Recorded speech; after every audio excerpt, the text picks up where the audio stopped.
ఈరోజు తెలంగాణ మాజీ ముఖ్యమంత్రి శ్రీ పెద్దలు గౌరవనీయులు శ్రీ కేసీఆర్ గారిని కలిసినందుకు చాలా ఆనందంగా ఉంది.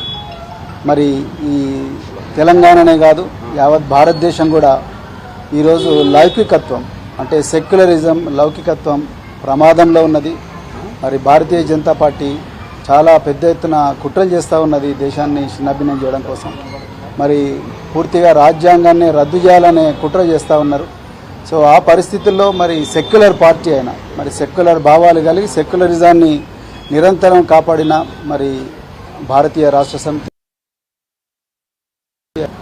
వారు మరి నేను బైంజీ మాయావతి గారి ఆశీస్సులతోని మరి వారిని కూడా కలవడం జరిగింది.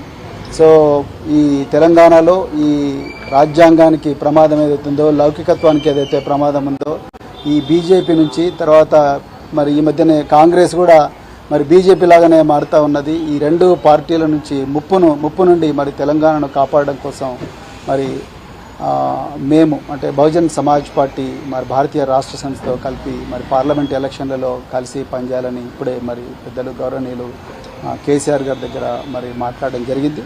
మరి తప్పకుండా మరి ఇంతకుముందు మీరు అన్నట్టుగా సీట్ల సర్దుబాటు విషయం ఏదైతే ఉందో ఈ షీట్ షేరింగ్ విషయం అయితే మళ్ళీ మేము మా అధిష్టానానికి నివేదిస్తాం. అదేవిధంగా మరి మన మాజీ ముఖ్యమంత్రి గారు తప్పకుండా బైంజీ గారితో కూడా మాట్లాడతారు. సో దాని తర్వాత మరి ఇరు వర్గాలు ఇరు పార్టీలు ఒక నిర్ణయానికి వచ్చి తర్వాత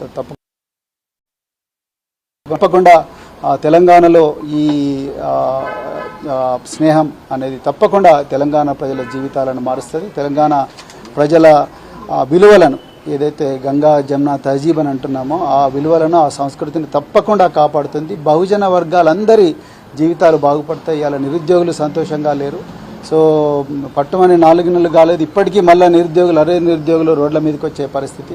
అదేవిధంగా పెద్ద ఎత్తున ఈ లౌకికత్వానికి తూట్లు పొడిచే సంస్కృతి అనేది మరి తెలంగాణలో వస్తూ ఉన్నది. అందుకొరకే ఈ స్నేహం అనేది ఈ ఐకమత్యం అనేది రాబోయే రోజుల్లో తెలంగాణ సమాజాన్ని చాలా గొప్పగా మార్చబోతున్నది. సో చాలా చాలా ఆనందంగా ఉంది అలా మరి ఈ విషయం మీతో మాట్లాడుతున్నందుకు. తప్పకుండా తెలంగాణ ప్రజలు దీన్ని ఆస్వాదిస్తారు ఆశీర్వదిస్తారని చెప్పేసి నేను కోరుకుంటున్నాను. కేసీఆర్ గారు మరి ఈ సమయం మాకు ఇచ్చినందుకు మరొకసారి ధన్యవాదాలు. అన్ని అంశాల్లో కలిసి పనిచేస్తారు రెండు పార్టీలు. ఇప్పుడు పార్లమెంట్ ఎలక్షన్స్ చెప్తాం.